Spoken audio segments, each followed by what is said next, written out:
France's highest appeal court is about to rule on the legality of the trial of one of France's worst ever environmental catastrophes, the 1999 sinking of the Erika oil tanker. Total, which had chartered the vessel, was one of those found responsible for the disaster that polluted 400 kilometres of France's Atlantic coast. Lawyers, though, are arguing that because the ship went down in international waters, France has no authority in the case. I've always maintained that French law was not compatible with international conventions. It turns out that the prosecutor of the Court of Cassation recognises this fact and accepts that the trial might be nullified. It's of no practical importance.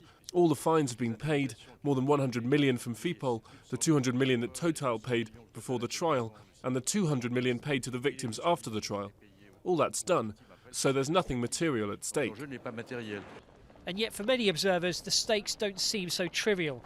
If the Court of Cassation agrees with this argument, it would absolve Total of any legal responsibility for the catastrophe. It would be a great boost to the forces of complacency. It would be an encouragement for other ships that aren't maintained properly, and it would undoubtedly lead to more oil slicks off the French coast. Here, in one of the communities most affected by the disaster, that possibility hardly bears thinking about. It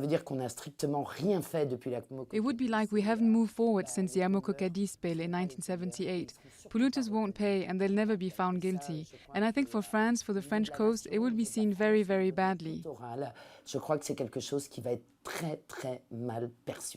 It's still possible authorities will rule that earlier trials were valid, but that's considered unlikely.